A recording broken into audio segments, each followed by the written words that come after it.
자, 이건 우리 서양 세계에서 쓰는 무기인데 한번 쏴보실라우?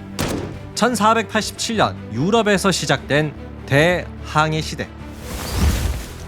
그런데 대항해 시대와 조선 그리고 임진왜란은 무슨 관련이 있을까? 지금부터 그 숨겨진 이야기를 소개합니다. 바로 시작하죠.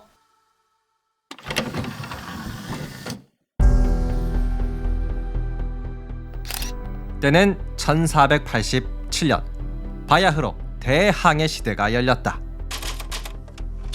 우리 스페인은 신대륙을 찾아 나서겠다. 무슨 소리? 우리 포르투갈이 먼저 찾아낼 거야. 신대륙을 찾기 위한 대항해 시대의 두 주인공은 포르투갈과 스페인이었다. 그런데 이 두 나라는 서로 다른 곳을 찾아내었다.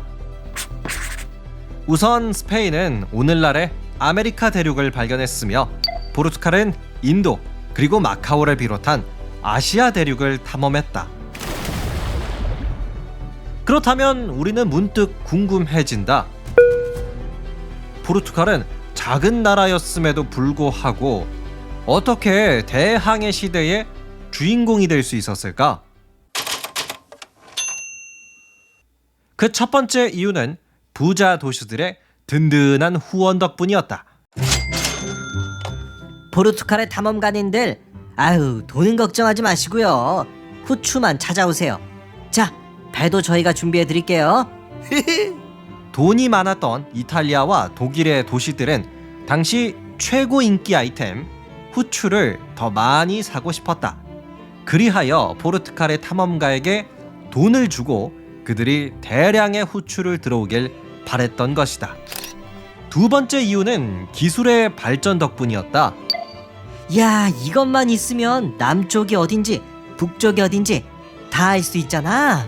좋아, 앞으로는 더 멀리 나갈 수도 있겠어.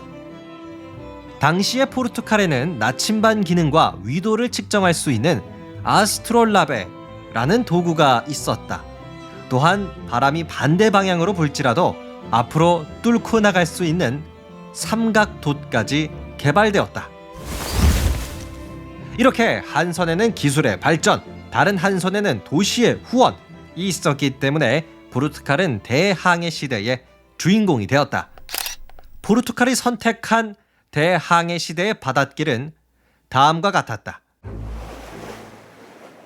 잘 들어라, 포르투갈의 탐험가들이여. 우리는 우선 포르투갈의 남쪽에서 출발해 아프리카 대륙을 끼고 밑으로 내려갈 것이다. 그러다 보면 아프리카의 최남단 희망봉을 만나게 될 텐데 거기서 동쪽으로 출발해 인도를 찾아내는 것이다. 그랬다. 포르투갈의 탐험가들은 아프리카의 최남단에서 시작해 동쪽으로 가는 바닷길을 선택했다. 이후 포르투갈의 탐험대가 항해를 시작하게 된 지 약 10년쯤 되는 어느 날이었다. 아유, 선장님, 도대체 얼마나 더 가야 됩니까? 걱정 마라. 내 예상대로라면 곧 인도를 만날 수 있을 것이야. 자, 잠깐. 저기 땅이 보인다. 때는 1498년 포르투갈의 탐험대는 배를 타고 인도에 도착했다.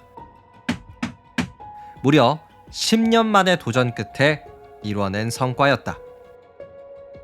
대항해 시대 당시 포르투갈에서 인도로 출발하는 항해는 상당히 힘든 일이었다고 한다. 예를 들어 포르투갈에서 출발해 인도에 도착하기까지는 약 1년이라는 시간이 걸렸으며 또한 170명이 출발하면 100명 정도만이 살아남을 뿐이었다. 하지만 성공만 한다면 투자 비용의 60배 이상을 벌어들일 수 있는 황금 같은 기회이기도 했다.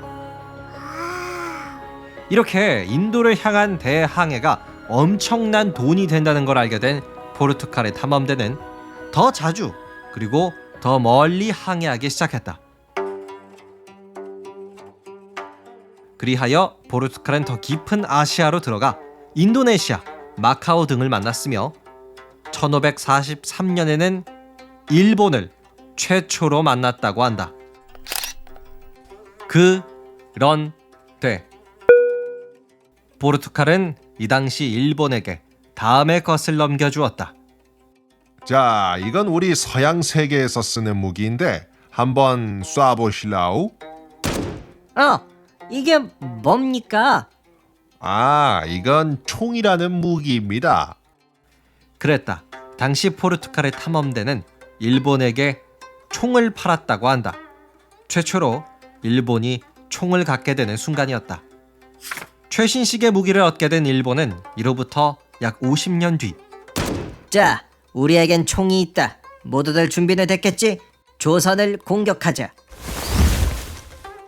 1592년 임진왜란 당시 일본은 포르투갈에게 넘겨받았던 그 총을 개량해 들고 왔다.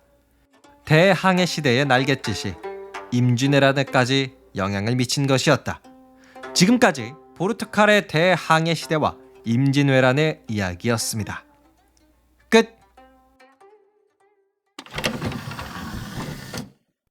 네, 오늘은 대항해 시대와 포르투갈 그리고 임진왜란까지 소개를 해드렸습니다. 솔직히 저는 항상 좀 궁금했었거든요. 왜 임진왜란 당시에 우리는 화살을 쏘고 일본은 총을 쏘고 있었을까? 같은 동양권인데도 불구하고요. 근데 그 비밀이 대항해 시대 때 포르투갈이 일본에게 총을 건네준 사건 때문이었다는 게 정말 신기했어요. 왜 나비 효과라고 하죠. 한 사건이 다른 사건에게 어떤 영향을 미칠지 알 수가 없는 것 같습니다. 자, 그럼 오늘의 이야기는 여기서 마치도록 할게요. 오늘도 끝까지 함께 해주셔서 감사드리고요. 재미있으셨다면 구독과 하트도 꼭 눌러주세요. 지금까지 딩몬이었습니다. 편안한 주말 보내시고요. 저는 다음 주 월요일에 다시 돌아올게요. 감사합니다. 안녕히 계세요.